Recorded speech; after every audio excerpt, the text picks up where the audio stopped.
It's my 5-star birthday anniversary predictions.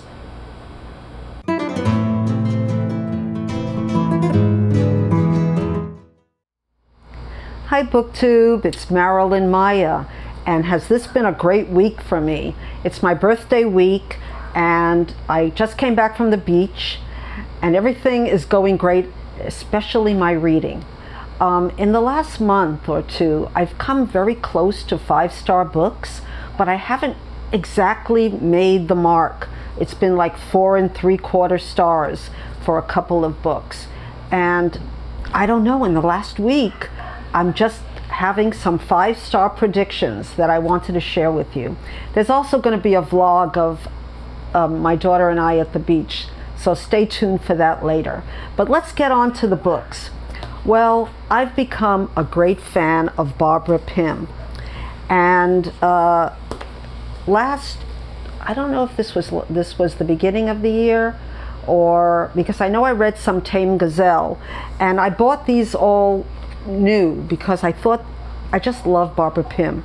So Jane and Prudence had been a 5-star read for me, but I just read this month No Fawn, Return of Love, and it was a good book, but it just didn't quite make that 5-star read for me.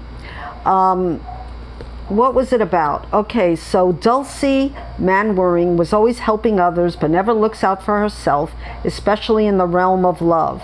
And her friend Viola is besotted by the alluring Dr. Evelyn Forbes. So surely it isn't prying if Dulcie helps things along. So I found this a little bit predictable, but it still had Barbara Pym's humor and great writing in it. So I couldn't quite make it to 5 stars. However, I started, and these are 2 books that I bought for my birthday, and this is A Glass of Blessings, and I haven't read it yet, but I just predict that this is going to be a 5-star read. I'll read you a little bit about it. Wilmot Forsythe is well dressed and well looked after, suitably husband, good looking and fairly young, but very bored.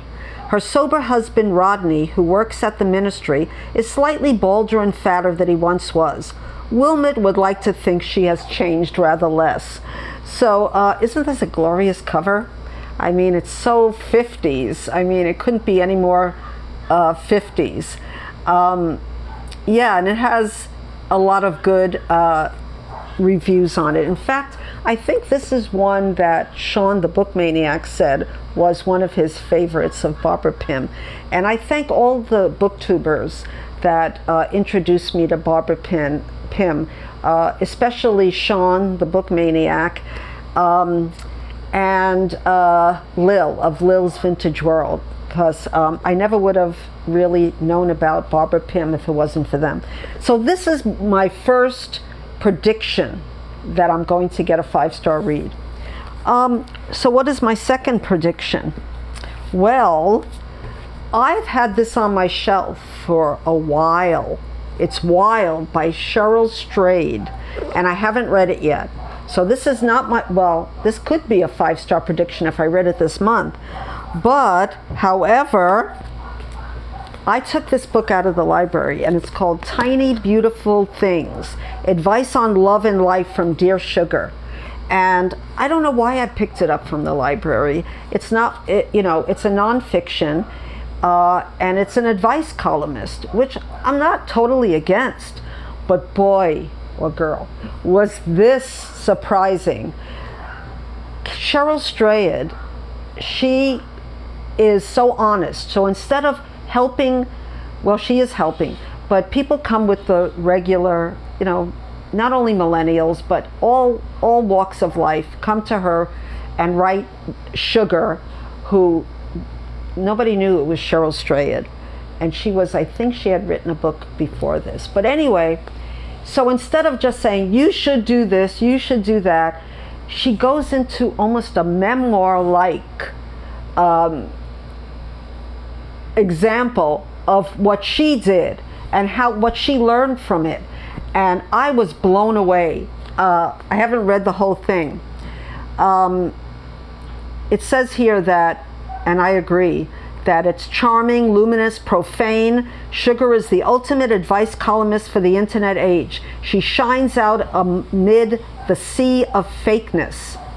So it says, life can be hard. Your lover cheats on you, you lose a family member, you can't pay the bills, etc. Sugar, the once anonymous online columnist of The Rumpus, now revealed as Cheryl Straid, author of the best-selling memoir Wild, is the person thousands turn to for advice.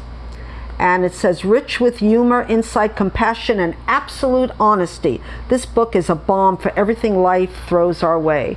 And it says it's a national bestseller. I've never heard of it. It wasn't that long ago that it was written, but it's not new. It was written in 2012. So if you can get this, I would, if you like a different kind of advice columnist, yeah, I think this is going to be a 5-star read for me. And I'm almost sure Wild now is it's going straight off my TBR, and I'm going to read it. Okay, now for Shorty September, I picked up The House on Mango Street, and it's a children's book. This particular edition is a children's book, and what really made me laugh, it's from the New York City Board of Education, and I'm originally from New York, and it's by Sandra Cisneros, and it's a very short book, and it's told in a series of vignettes. She grows up in the Hispanic quarter of Chicago. For Esperanza, Mango Street is a desolate landscape of concrete and rundown tenements, where she discovers the hard realities of life. I've heard about this book for a while, and I want to read more of Sandra Cisneros, so I'm predicting this is going to be a 5-star read. Another 5-star read that I'm predicting is Take a Hint, Danny Brown by Talia Hibbert. And I have read a few chapters of this book. I maybe read 100 pages. And let me just tell you one thing. This is a wonderful writer. However, and I'm saying this is going to be a 5-star read when I'm in the mood for it, because this is a very fast-paced book. And, you know, dialogue just comes at you, and, you know, it's very bold and brash, and you know that it's going to be good. But I kind of need a little bit of white space to like think things over, so I don't think I can read this in one go. So what is this about? Danica Brown knows what she wants: professional success, academic renown, and an occasional roll in the hay. And I don't want to get, you know, it is a little smutty. So if you can't take that, I don't think you should read it. But for me, it was fine. So it's a romance. And I don't always read romance. I hardly read romances unless it's, you know, like a Barbara Pym kind of romance that didn't happen. In other words, contemporary romances, you know, I haven't read many, actually. So I don't want to really spoil this book if you haven't read it. It seems like all Booktube has read this book. But anyway, that's a 5-star prediction for me. But it, you know, be aware it is a fast-paced book. So if, you know, you're not in the mood for that, you know, maybe, and you don't like, you know, maybe bold and irreverence, you know, and I don't know how much sex is in this book, but, you know, you might want to give this a try if you're not against it. Okay, so now a book I really want to talk about, let's say an author I want to talk about, that's a 5-star writer for me, is Women in Translation Month. It's Mieko Kawakami. And I took a long time to read Heaven. There was a lot of triggers for me, and a lot of people. So this is a 5-star read, and I read it, the first half I read about a week ago, maybe even 2 weeks ago, and I renewed it from the library. What is it about? It's about a boy in middle school who's being bullied. And we don't really know what his name is. He has, he's not called a name. They call him Eyes in the bullies in school call him Eyes. But if you translate what they really call him in Japanese, and they use that in the book, it's ronpari. So what it means is one eye is looking in London, Long, and one eye is looking in Paris. So that was his nickname, which is very mean. Meaner than the translation to me, which is Eyes. And he goes through the most severe bullying that I've ever read in a book, school bullying. And he doesn't tell anyone. But he forms a bond with another girl who's being bullied. And they sort of have like a writing letters sort of friendship. And I kind of had to put the book down for a while because I thought, as I suffer from the same condition, not as severe, I mean, his eyesight was quite impaired by the condition strabismus. I never could say it right, even though I suffer from it. But the girl's name is Kojima, and she's also being bullied because she goes to school dirty. And she does that on purpose because she says it's a sign that they're different than other people. So they form this bond. And I don't want to go into too much of the story. So I picked it up at the second half and I couldn't stop reading because I realized that this book is not about bullying per se. It goes into more of allegory, a personification allegory where things are discussed through bullying. And that is, there's another character called Momose, who's sort of like to me, he was the personification of an allegory character because he meets, after, I don't want to go into the bullying because it's pretty terrible, but they meet one day and they almost have like a Plato-like conversation that talks about good and evil, the weak against the strong, religion, and Mieko Kawakami is a wonderful writer, and I'll read everything that she writes. Now, I started with her book, Lovers in the Night, and it wasn't a 5-star read for me. I thought it was weird. It was a little weird for me. Heaven, it really hit the mark for me. That was a total 5-star read. So last night, I picked up her latest book. I don't know if it was written later. I think Lovers in the Night was written later, was the latest book. But this is called Breasts and Eggs. And this is supposed to be, it's a very long book, but it wasn't written that way. Well, it's not that long for some people. It's like 400 something pages. But this was written in sort of like a serialized version. So you can read like one chapter and then, put it down for, that's the way it was originally published. But it was translated, and I told you who the translator is. So first I'll say she was born in Osaka Prefecture in Japan, and she made her literary debut as a poet in 2006, and she won a lot of prizes. Also, not only that, she's a singer as well, as I found out, and a poet. I mean, this woman is talented. And Breasts and Eggs it's hard to explain, but I stayed up all night. I didn't finish it, but I know this is going to be a 5-star read for me. And I think I said before that I did live in Japan for 3 years. And so a lot of these places that she talks about in Osaka, in Tokyo, is very familiar to me. But let me just tell you what it's about in my own words. And that is that this is about two sisters, the older sister and the younger sister. One lives in Tokyo. She wants to be a writer. So it's sort of, auto-fiction in that way. And they were very poor when they were brought up. And the first sentence, it kind of made me not want to read the book at first because I didn't believe it. And then I realized I was wrong. It says, If you want to know how poor somebody was growing up, ask them how many windows they had. Don't ask what was in their fridge or in their closet.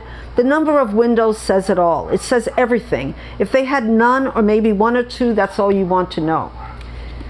I was born poor, but we had a lot of windows because my housing project, and I think I talked about this before, was designed in the 1930s by the same architect that did the Empire State Building, and he believed in windows. So we had beautiful windows all over. But having lived in Japan, I know that what she's talking about, the apartments are tiny, and I can understand. But I kind of put it down for a minute because I said she's making a all or nothing statement. But you have to realize that this is a translated book, and it was translated by Europa in 2020 by Europa, and translation by Sam Bed and David Boyd, who translates all her books. So the two sisters, their mother and grandmother die suddenly both of cancer, and the breasts in this is very, very smart. It's regarding the older sister who took care of the younger sister when the mother and grandmother died, wants to get a breast implant. And it's kind of hilarious in a way, and yet sad. And the younger sister and there's a daughter. Am I being very clear? The older sister has a child. She was divorced. I'm not quite sure about that, if they're divorced or just left. And there's a child. So part of the book is in journal form. And it also has something I really like, and that's chapter titles. I really like chapter titles. So I think that was because it was serialized. But anyway, they're going, trying to live their life in their best way. Not having a lot of money, having trouble paying the rent, having trouble keeping food on the table. And this young girl, the daughter, writes a journal. At first, she doesn't want to speak to her mother, so she writes everything down. She's like a middle schooler. And it's very, you want to cry because you see what the young girl is going through. To have a mother, the older sister, who's the mother of the child, works in a hostess bar, and it's quite embarrassing for the young girl, but also she knows there's not enough money, and she's also dealing with, and that's where eggs come off, menstruation. So there's a lot about, how women have to deal with menstruation, and it's very touching so far. I love the characters. And this is how I know it's going to be a 5-star read. And this is why I say it's 5-star prediction. Because even when she goes into, now remember, she's a poet. So this is a lyrical book in some ways, yet very in your face too. And when she goes into dream sequences, this is when I usually, I hate them. And this is when I usually nod out. I'm interested because she makes them relate to what's happening. And the poetry is just beautiful. So yeah, this is an author to watch, and I am going to read everything that she wrote. And this, I haven't finished it. I'm about 150 pages in. I predict with all my heart that this will be a 5-star for me. So these two, 5-star. The next one you probably are not going to be interested in unless you're a writer. But I happened to pick this up at the library, and it's the Book Bible. And I'm having trouble editing my memoir at the moment. And it says, how to sell your manuscript no matter what genre without going broke or insane. I said, I have to pick this up. And they have a whole chapter about memoir. And it's not exactly, what you read in everyday books. So I predict this is going to be a 5-star read. Okay, I'm almost finished. And I talked about this before. Deborah Levy, Hot Milk. I hope to read this month. And it's a Man Booker Prize finalist about a mother and daughter relationship. And the writing is exquisite. A woman goes with her mother to Mexico to find a cure for an unknown illness.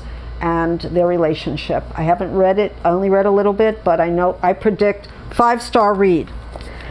Maybe this is going to be not so true, but I read, for Garb August, I read a book that I didn't talk about, and it is an Earle Stanley Gardner, Perry Mason Solves the Case of the Queenly Contestant. So this is a story about, well, you know Perry Mason. I hope you know Perry Mason. I used to collect these books, and I thought for Garb August, now this is not garbage, and I'm going to link a wonderful video that my friend Jack from Spread Book Joy just recently released about what is garbage, what is trash, and can any book be trash? Or as I said in a video, can one man's trash be another man's treasure, or woman? I don't know why they always said everything with man.